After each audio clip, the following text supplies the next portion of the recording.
الحمد لله رب العالمين والصلاة والسلام على أشرف الأنبياء وأفضل المرسلين وأكرم العباد وعلى آله وصحبه ومن تبعهم بإحسان إلى يوم الدين وبعد. سامعین کرام، مشاہدین اعظام، عید کے متعلق جو 12 اہم سوالات ہیں جو زیادہ تر عام لوگوں کو درپیش ہوتے ہیں، ان کی وضاحت کرنا مقصود ہے اس نشست میں. اور سب سے پہلے تو میں ان تمام مسلمین کو اور اہل اسلام کو تہ دل سے مبارکباد پیش کرتا ہوں جن کے ہاں آج عید الفطر کی نماز ادا کی گئی اور عید الفطر کی خوشیوں میں وہ شریک ہیں، اور جن کے ہاں عید الفطر کل ہوگی یا پھر اس کے بعد ہوگی، ہم ان کو بھی تہ دل سے ایڈوانس عید کی مبارکباد پیش کرتے ہیں. تو پہلا سوال یہ ہے کہ عید کی نماز کا طریقہ کیا ہے. عید کی نماز کا طریقہ یہ ہے کہ سب سے پہلے تو پاکی حاصل کریں، غسل کریں، نیک کپڑے پہنیں. یہ میرے آقا کریم علیہ الصلوۃ والسلام کی سنت ہے، نیک کپڑے پہنیں، خوشبو وغیرہ لگائیں، اور عید کی طرف جانے سے پہلے صدقۃ الفطر ادا کریں، فطرانہ ضرور ادا کریں، غریب کو جو مستحقین ہیں ان کو ادا کریں، اور کچھ تناول فرمائیں میٹھا. اس کے بعد جب آپ عیدگاہ میں پہنچ گئے یا مسجد میں پہنچ گئے تو وہاں پہ جا کے آپ جو ہیں نیت کریں گے. وہ نیت اس طرح ہوگی: 2 رکعت نماز عید الفطر 7 زائد 6 تکبیروں کے، یا آپ یہ بھی کہہ سکتے ہیں 7 زائد واجب 6 تکبیروں کے، بندگی اللہ تعالی کی، منہ میرا خانہ کعبہ شریف کی طرف اور پیچھے اس امام کے اللہ اکبر. یہ نیت زبان سے ان لوگوں کے لیے ہے جن کے دل میں وسوسہ پیدا ہوتا ہے کہ یار پتہ نہیں میری نیت صحیح بھی ہے یا نہیں. لیکن جن کے دلوں میں وسوسہ پیدا نہیں ہوتا ان کے لیے اچھا اور سنت طریقہ یہ ہے، مستحب عمل یہ ہے فقہائے کرام کے ہاں کہ وہ دل سے نیت کریں. دل سے نیت کر لیں کافی ہے، زبان سے نیت کرنا ضروری نہیں، بلکہ زبان سے نہ نیت کرنا ہی اچھا ہے. اس کے بعد کیا ہوگا؟ آپ تکبیر تحریمہ کہیں گے. تکبیر تحریمہ کے بعد ہاتھ باندھ لیں گے. امام اور مقتدی دونوں ثنا پڑھیں گے: سبحانک اللہم و بحمدک و تبارک اسمک و تعالی جدک و لا الہ غیرک. ثنا کے بعد امام جو ہے 3 تکبیریں کہے گا اور مقتدی اس کی مطابقت میں 3 تکبیریں کہیں گے. پہلی تکبیر کے وقت بھی ہاتھ اٹھائیں گے اور پھر چھوڑ دیں گے. دوسری تکبیر کے وقت بھی ہاتھ اٹھائیں گے اور پھر چھوڑ دیں گے. تیسری تکبیر کے وقت ہاتھ اٹھائیں گے اور پھر باندھ لیں گے. اس کے بعد امام قرات کرے گا، فاتحہ اور ساتھ کوئی سورت ملائے گا اور مقتدی خاموشی کے ساتھ سنے گا، خود قرات نہیں کرے گا. پھر رکوع اور سجود ہوگا. پہلی رکعت مکمل ہوگی. دوسری رکعت میں امام جو ہے قرات کرے گا، فاتحہ پڑھے گا اور اس کے بعد کوئی سورت ملائے گا. سورت پڑھنے کے بعد پھر 3 تکبیریں ہوں گی.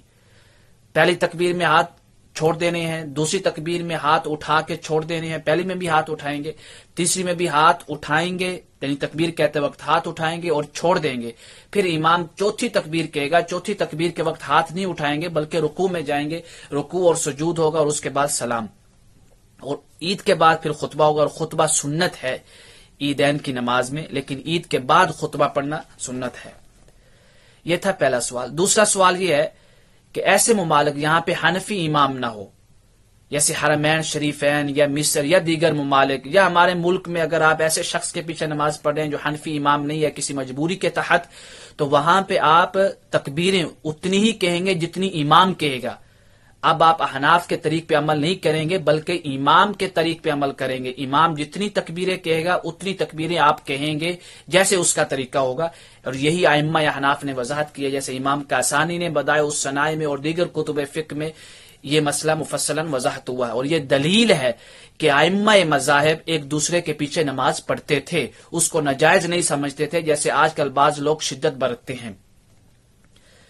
اور امام جو تکبیریں کہہ رہا ہے وہ 16 تکبیروں سے زائد نہ ہو، کیونکہ 16 تکبیریں ائمہ احناف نے کہا کہ یہ معصور ہیں، مروی ہیں. زیادہ سے زیادہ 16 تکبیروں تک مطابقت کریں. اگر 16 سے زائد تکبیریں کہہ رہا ہے تو مطابقت نہیں ہوگی.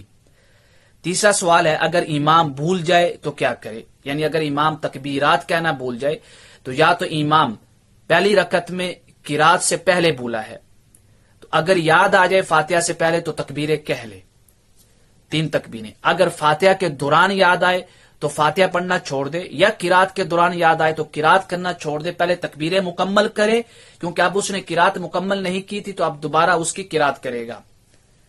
اگر قرات کے بعد یاد آتا ہے تو قرات کے بعد جب یاد آیا تو 3 تکبیریں کہ اب قرات نہیں لوٹائے گا.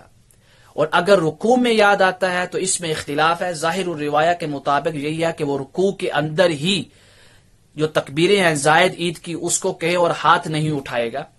اور یہ مسائل ہم نے جو عکس کیے ہیں یہ فتاوی ہندیہ میں بدائع الصنائع سے اور الہدایہ میں جو کتاب ہے صلاۃ العیدین یعنی باب ہیں صلاۃ العیدین کے اس میں سے. کیا سجدہ سہو کرے گا؟ ہاں سجدہ سہو کرے گا کیونکہ اس نے واجب میں تاخیر کر دی. اگر رکوع میں تکبیریں کہہ رہا ہے یا قرات کے بعد تکبیریں کہہ رہا ہے تو کیونکہ اب تاخیر واجب ہو گئی تو تاخیر واجب میں بھی سجدہ سہو ہوتا ہے. سوال نمبر 4 ہے اگر کوئی تکبیرات کے بعد جماعت کے ساتھ ملے. اب جو شخص مثلا امام نے تکبیریں بھی کہہ لی اور قرات بھی کر لی, رکوع کے ساتھ کوئی شخص آ کے ملا ہے پہلی رکعت میں, تو اب وہ شخص یا تو اس کو یقین ہے کہ وہ تکبیریں کہہ کے امام کے ساتھ رکوع میں مل جائے گا تو حالت قیام میں تکبیریں کہے. اگر اس کو یقین نہیں ہے تو پھر تکبیر تحریمہ کہہ کے اور کچھ دیر قیام کر کے رکوع میں چلا جائے اور رکوع میں جا کے پھر کیا ہے تکبیریں کہے اگر اس کو یقین ہے. اگر یقین نہ بھی ہو تو جتنی تکبیریں وہ کہہ سکتا ہے رکوع میں لیکن ہاتھ نہیں اٹھائے گا, تکبیریں کہے. اور اگر اس کی تکبیروں کے دوران امام سر اٹھا لے تو وہ باقی تکبیریں چھوڑ دے. اور اگر اس کو یہ احتمال ہو کہ میں تکبیریں یا تسبیح دونوں میں سے کوئی ایک کر پاؤں گا تو وہ تکبیریں ضرور کہے اور تسبیح چھوڑ دے. تو یہ طریقہ ہے. یہ سوال نمبر 4 تھا. سوال نمبر 5 ہے رکوع میں جب تکبیریں کہے گا تو کیا رفع یدین کرے گا؟ ہم وضاحت کر چکے ہیں کہ رفع یدین نہیں کرے گا. سوال نمبر 6 اگر وہ امام کے ساتھ ایک رکعت پڑھے تو دوسری رکعت کے لیے جب اٹھے گا تو قضا کیسے کرے گا؟ یہ مسئلہ یاد رکھیں جیسا کہ کتاب الاصل میں ہے. امام محمد نے امام اعظم ابو حنیفہ رحمہ اللہ سے سوال کیا کہ اگر کوئی شخص دوسری رکعت میں امام کے ساتھ ملے تو پہلی رکعت کی قضا کیسے کرے گا؟ تو آپ نے فرمایا ہے کہ پہلے ثنا تو پڑھے گا, اس کے بعد تعوذ تسمیہ, پھر فاتحہ پڑھے گا, پھر کوئی ساتھ سورت ملائے گا. تو اس مسئلہ میں قرات کے بعد پہلی رکعت میں قرات کے بعد 3 تکبیریں کہے گا اور چوتھی تکبیر میں رکوع میں جائے گا. یہ مسئلہ یاد رکھیے گا. سوال نمبر 7 ہے اگر کسی کی نماز یعنی عید کی نماز چھوٹ جائے تو کیا کرے؟ جیسا کہ صحیح بخاری میں ہے, حدیث معلق ہے اور فتح الباری میں ہے, اور خود امام محمد نے امام اعظم ابو حنیفہ سے سوال کیا جیسا کہ کتاب الاصل میں ہے صلاۃ العیدین کے باب میں کہ اگر کسی کی نماز چھوٹ جائے تو اس کو اختیار ہے, چاہے تو 2 رکعتیں پڑھے چاہے تو 4 پڑھے, لیکن 2 رکعتیں پڑھ لے تاکہ خروج عن الخلاف مستحب ہے, کیونکہ بعض فقہا کہ عید کی جو نماز ہے اس کی قضا ضروری ہے. اور سوال نمبر 8 ہے اگر ایسا غیر حنفی امام کے پیچھے نماز پڑھے اور کوئی رکعت چھوٹ جائے تو اس کو کیسے ادا کرے؟ ہاں اگر ایسا امام ہے جیسے مصر میں یا حرمین میں آپ نے غیر حنفی امام کے پیچھے نماز پڑھی, دوسری رکعت میں ملے تو دوسری رکعت تو ویسے ادا کریں گے, ویسے ہی تکبیریں کہیں گے جیسے امام کہہ رہا ہے, لیکن جیسے آپ پہلی رکعت قضا کریں گے تو پھر اپنے مذہب کے مطابق اپنے طریقے کے مطابق جو احناف کا طریقہ اگر حنفی ہے تو اس کے مطابق وہ تکبیریں کہے گا یعنی 3 تکبیریں. سوال نمبر 9 ہے اگر تکبیرات بھول گیا اور نماز کے بعد یاد آئیں تو کیا کہے؟ اگر تکبیرات بھول گیا ہے کیونکہ تکبیرات کہنا واجب ہے, اگر سلام سے پہلے اس کو یاد آ گئی ہیں کہ وہ تکبیرات کہنا بھول گیا تو سجدہ سہو کرے.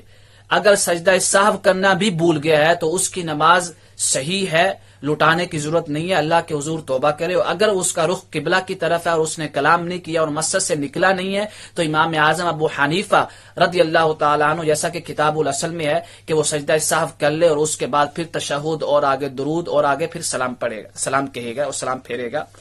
یہ مسئلہ ہے. سوال نمبر 10 ہے نماز میں تکبیر تحریمہ کے وقت ہاتھ نہ اٹھائے تو کیا نماز ہو جائے گی؟ نماز میں تکبیر تحریمہ شرط ہے, اگر تکبیر تحریمہ نہیں کہی تو نماز باطل ہے, لیکن ہاتھ اٹھانا سنت ہے. اگر کوئی تکبیر تحریمہ کے وقت ہاتھ اٹھانا بھول گیا ہے تو اس کی نماز صحیح ہے, نماز کو لوٹائے گا نہیں. سوال نمبر 11 ہے اگر کسی نے امام کو تشہد کے بعد یا سلام سے پہلے یا امام نے سجدہ سہو کیا اور اس کے بعد جو تشہد پڑھ رہا تھا اس میں آ کے کوئی ملا تو کیا اس کی نماز صحیح ہوگی؟ اگر کوئی, یہ مسئلہ یاد رکھیں, کوئی بھی شخص سلام پھیرنے سے پہلے امام کے ساتھ مل جاتا ہے عیدین کی نماز میں تو اس کی نماز صحیح ہوگی, باقی 2 رکعتیں وہ مکمل کرے گا جیسے باقی نمازیں مکمل کرتا ہے جو طریقہ اپنے طریقے کے مطابق, اور یہ فتاوی ہندیہ میں بھی ہے.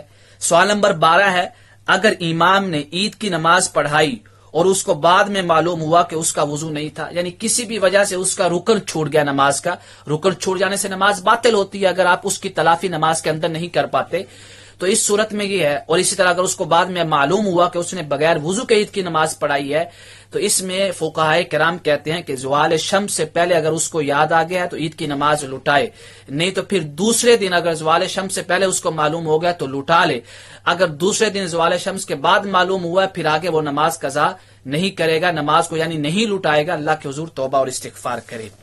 تو یہ اہم مسائل تھے عیدین کی نماز کے متعلق۔